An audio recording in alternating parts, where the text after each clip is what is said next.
अस्सलाम वालेकुम दोस्तों, मैं सनम एजाज। और क्या कुछ दुनिया में हो रहा है उस पर कुछ ख़ास नज़र, और इस ख़ास नज़र में जम्मू कश्मीर पे हमारा फोकस रहता है। तो क्यों न शुरुआत हम जम्मू कश्मीर से करते आए हैं और आज भी करेंगे।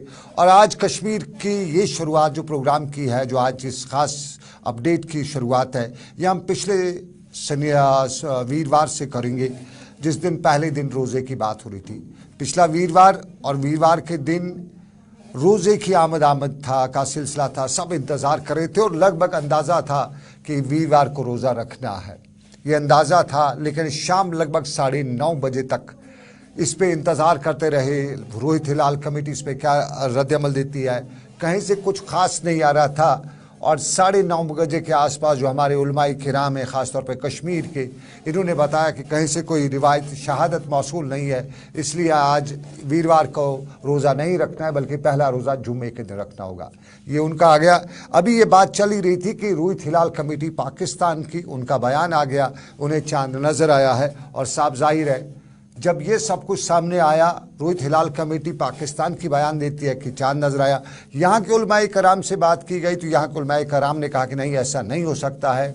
और आम तौर पे कश्मीर के उलमाए कराम ने बताया कि जुम्मे को रोज़ा रखना है। लेकिन आवाम ने उलमाए कराम की इस बात से इत्फाक करने के बजाय बक्सर तादाद में कश्मीर वैली में रोज़ा जो पहला है वो वीरवार को रखा गया। और उसके बाद कई विवाद सामने आना शुरू हुए, क्योंकि पहला कई विवाद था आवाज़ खलक नकारे खुदा, यानी जिस तरफ अवाम उसी तरफ दो खुदा का भी होता है।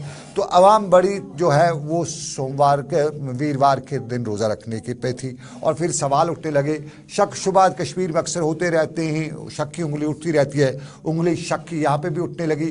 क्योंकि बहुत से उलमा ने इस पर जो सोशल मीडिया पे जो बयानात जब उनसे पूछा गया तो उनका जो रद्दअमल था, उस रद्दअमल के पस मंज़र में कुछ लोगों की उंगली उठानी, हक बजानी भी समझी जाने लगी। कुछ ने यह भी अंदाज़ा लगाने लगे कि हाँ भाई, कोई सियासत है और उलमा शायद सियासत में फंस गए हैं, और उलमा पे एक बड़ा प्रश्न था। लेकिन आज उलमा ने श्रीनगर में एक मुत्तहिदा उलमा इजलास भी मुनक़्क़द हुआ, और इस उलमा इजलास में लगभग मुख्तलिफ़ मकतबाए फ़िक्र जो उलमा हैं वो जमा हुए थे, चाहे वो हमारे सुन्नी फ़िरके के हैं या शिया तबके से हैं, शिया फ़िरके से, सब जमा हुए, गुफ्त शनीद हुई। क्योंकि इसमें दो बड़ी बातें थी। एक थी शब कदर की।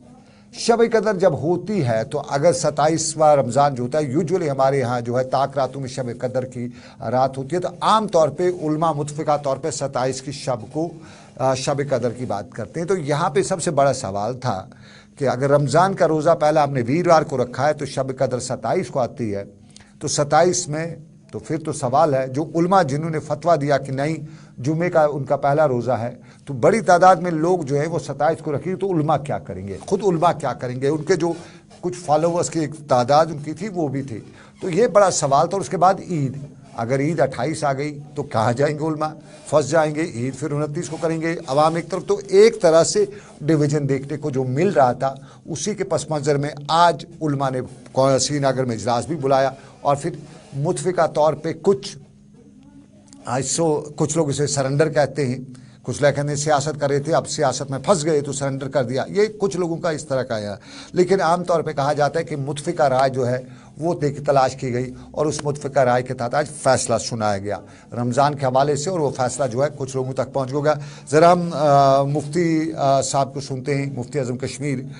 उनका एक स्टेटमेंट आया है, उसको मीडिया आज बड़ा उनसे सवाल जवाब भी पूछ रहा था, ज़रा सुनिएगा क्या बता रहे हैं वो भी। और मौलाना कासमी साहब से भी हमने वहाँ पे बात हुई है इस कॉन्फ्रेंस के बाद। ज़रा पहले सुनिए मुफ्ती साहब क्या बता रहे हैं रमज़ान के मुक़द्दस महीने के हवाले से, कब है शब कदर, कब किस तरह का आगे का लाएमल है, उस हवाले से। आइंदा के तरीक़ेकार को मज़ीद फ़ाल और मुस्तहकम बनाने के लिए दीनी तंजीमों से राब्ता और उलमा से मशावरत के बाद ही आइंदा ऐलान होगा। क्योंकि मैं नहीं चाहता हूँ कि सिर्फ़ अकेले मैं ये अपने सर ये बोझ ले लूँ, बल्कि मैंने बाज़ाब्ता तौर पे इसमें दूसरे उलमाए किराम को भी शामिल किया गया है, जिनमें मौलवी उमर फ़ारूक साहब, ہمارے ساتھ وہ باضابطہ رابطے میں رہیں گے. مولانا رحمۃ اللہ صاحب قاسمی کو بھی اعتماد میں لیا جائے گا فیصلے سے پہلے, اور مولانا غلام رسول حامی صاحب کو, پروفیسر محمد طیب صاحب کاملی, حجت الاسلام مولانا آغا سید حسن الموسوی الصفوی, جناب غلام محمد صاحب بٹ صدر جمعیت اہل حدیث, مولانا جناب فیاض احمد رضوی صاحب نائب صوت الاولیاء, جناب شبیر گیلانی صدر سادات انٹرنیشنل, جناب محمد اسلم اندرابی نائب صدر مسلم پرسنل بورڈ, سید مسرور عباس انصاری صدر اتحاد المسلمین, اور جناب مفتی نذیر احمد قادری. اعلان سے قبل اصل بات یہ ہے کہ جو اہم بات ہے اس حوالے سے, رویت کے حوالے سے, کہ مشاورت ضروری ہوگی, اور مشاورت میں جب اتفاق ہوگا تب جا کے اعلان ہوگا. اور دوسری بات یہ ہے کہ سرکاری سطح پہ چونکہ فلکیات کی باتیں ہو رہی ہیں کہ ہم لوگ میٹ ڈپارٹمنٹ سے آدمی دے رہے ہیں, یہ خوشائند بات ہے, اور ہم ان سے کہیں گے کہ وہ ہمیں تعاون دے دیں. اگر وہ بائنیکولرز وغیرہ بھی دیتے ہیں تو یہ بھی دے دیں کوئی, ورنہ ہمیں اپنے طور پہ ہم لوگ اس کو اب خریدیں گے. اور میں ذاتی طور پہ جتنی بھی مجھ سے مالی معاونت ممکن ہو سکے گی میں اس کے لیے اپنے مال سے وقف کروں گا جو میرے پاس ذرائع ہے. معاملہ فلکیات کا ہے. آج کے حوالے سے جس طرح مفتی صاحب نے بتایا, مفتی اعظم کشمیر بتا رہے ہیں کہ آگے کا لائے عمل جو ہوگا وہ مشاورت سے ہوگا. آگے ہم کوئی بھی اعلان کریں گے تو مشاورت سے ہوں گے. فی الحال پتہ بھی چل گیا کہ آج جو معاملہ ہے اس میں ہمارے کتنے گروپس ہیں, علماء کے بھی. اسلام ایک ہے, گروپس بہت ہیں, لیکن یہ سارا جو معاملہ ہے یہ فلکیات کا معاملہ ہے. چاند کا یہ زیادہ تر وہی لوگ جانتے ہیں, فلکیات کے ساتھ جڑے ہیں, تو ان کو کنسلٹیشن کے بغیر کوئی بھی اگر فیصلہ ہوتا ہے تو وہ تھوڑا سا ہٹ کے ہو سکتا ہے, چاہے وہ جس فلکیات کا جو ہے. تو اس میں ایک جو ہے کئی سوال اٹھ رہے, اور انہی سوالات میں جہاں سرکار کا وقف بورڈ نے بتایا کہ اب روہت ہلال کمیٹی خود اپنی بنائے گی, یہ کیا ہے, یہ بھی بڑا سوال ہے. کہیں اس کو بھی جو وقف بورڈ وقف جو ہے سرکاری وقف بورڈ جو ہے جو روہت ہلال کمیٹی بنانے کی بات کر رہا ہے, کہیں یہ اس کا بھی تو نہیں ہے, اس کے ایک شروعات تو نہیں, یہ بھی ہیں معاملات. لیکن مفتی قاسمی صاحب بھی یہاں پہ موجود تھے, ذرا ان کو بھی سن لیتے ہیں ان کا کیا رد عمل رہا, وہ کیا بتا رہے تھے سارے معاملے پہ, کیونکہ عوام میں تفریق ہم نے دیکھا, عوام میں ڈویژن ہم نے دیکھا. تو ذرا سنیے گا قاسمی صاحب کیا بتا رہے ہیں. یہ جو میٹنگ ہوئی اس میں تمام طبقات کے اہم نمائندہ حضرات موجود تھے, اور اس لیے ان تمام کی آمد کا بہت بہت خیر مقدم اس ادارے کی طرف سے بار بار کیا گیا.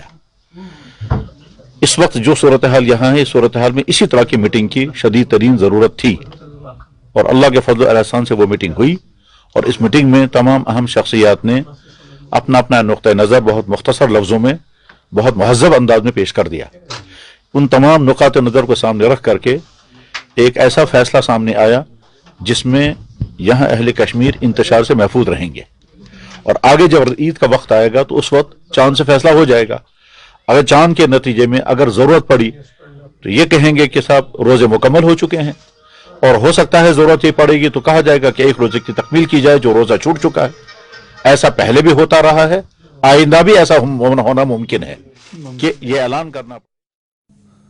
چلیے, یہ مولانا قاسمی صاحب, رحمۃ اللہ قاسمی صاحب, اور اس کے ساتھ ساتھ دوسرے علماء کرام آج اس جو اجلاس تھا علماء کا اس میں موجود رہے, اور بہت ہی بڑا ایک ایشو بنتا جا رہا تھا, اور ایشو کے دوران بہت کچھ دیکھنے کو مل سکتا تھا. یعنی جو ایک طرح سے کچھ لوگوں کو موقع ملتا ہے وہ یہاں پہ مل رہا تھا, لیکن اب جو ہے کہیں نہ کہیں اس ایشو کو نارملائز کرنے کی علماء نے کوشش بھی کی ہے. اور جو پرسوں کا جو بیان تھا جو سوشل میڈیا پہ بڑا وائرل ہوا, جس میں بہت سے علماء نے کچھ بیان جو دیے بڑے سخت بیان تھے, اور کہیں وہ آر پار کی اس میں سیاست لانے کی کوشش کی, تو وہ ساری چیزیں جو ہیں اس کے بعد یہ سب کچھ ہوا ہے. یہ کشمیر ہے, اور اس کشمیر میں بہت سے لوگ شک کی نگاہ سے دیکھتے ہیں, یہاں لیڈر کو بھی شک کی نگاہ سے دیکھا جاتا ہے, سیاستدان کو بھی شک کی نگاہ سے دیکھا جاتا ہے. सियासतदान को, मैं साइंसदान शायद नहीं बोला, सियासतदान को भी शक की निगाह से देखा, हर दूसरे को शक की निगाह से यहाँ देखा जाता है। और इसमें भी उलमा पे भी शक की उंगली उठने लगी थी और कुछ लोग बता रहे थे कि ये कहीं का फरमान है, कहीं पे लागू किया जा रहा है। तो अब उस फरमान के बाद वाकई में तब क्या था वो हम नहीं जानते, वल्लाह आलम बेसवाब। लेकिन आज इस मामले को थोड़ा सा कूल डाउन करने की कोशिश की गई है, अवाम में जो बदजुनी एक तरह से पैदा हो रही थी उसको कम करने की कोशिश की है। लेकिन पहला रोज़ा जो था, जिनका फौत हुआ या जिनका जो नहीं रख सके, उसके हवाले से उलमा ने बताया कि अगर ईद के बाद हो गया तो फिर इसको कज़ा रखा जाएगा।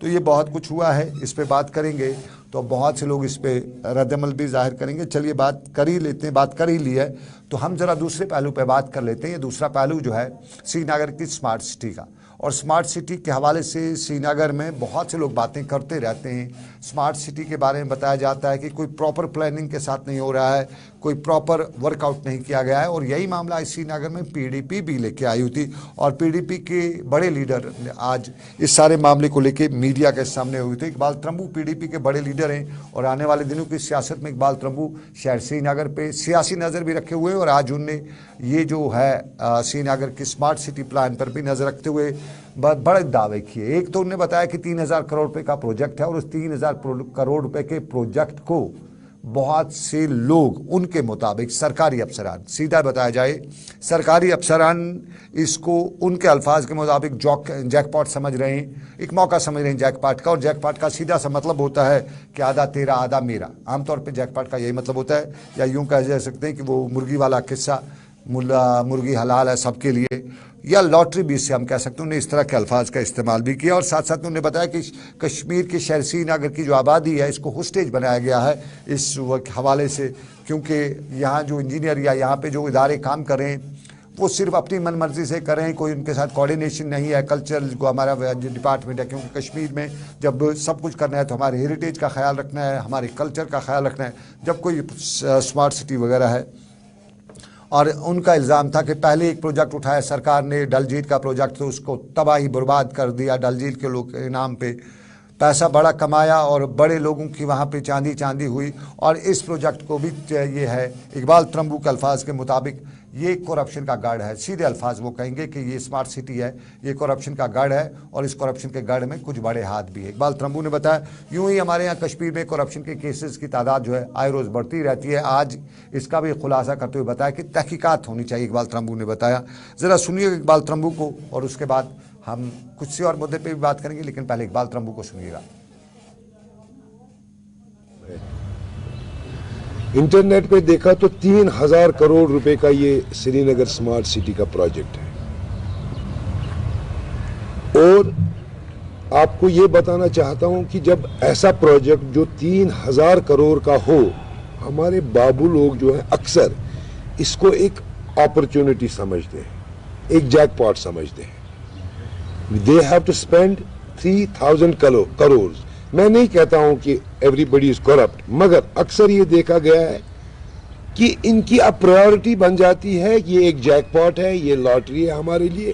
और जो असल मकसद इस प्रोजेक्ट का है, जिस मकसद के ये इंजीनियरों की, माफ़ कीजिए, ये ब्यूरोक्रेटों की, अफसरान की एक लॉटरी बन जाती है, और उनका असल मकसद जो होता है फौत हो जाता है। इकबाल त्रंबू इल्ज़ाम लगा रहे थे। बताएं, आपको स्पेशल डिबेट देख रहे हैं आप कश्मीर से सनम के साथ, और इस स्पेशल डिबेट में हमने दो मुद्दे उठाए थे। एक मुद्दा जो बड़ा मुद्दा गर्म हुआ था, और दूसरा मुद्दा जो हम सियासत के मैदानों में देख रहे हैं। और सियासत के मैदानों में आने वाले दिनों के हवाले से बड़ी खबरें हैं, शहर में भी बड़ी चर्चे हो रही। उन खबरों पे हमारी नज़र है, जैसे वो खबरें हम आप तक पहुंचा पाएंगे, सही तौर पे हमारी उस खबरों की तस्दीक होगी, हम कोशिश करेंगे आप तक पहुंचा लें। लेकिन इस वक्त मुझे सनम एजाज को पूरी टीम के साथ दीजिए इजाज़त। रखिए अपना ख्याल। अल्लाह हाफिज़।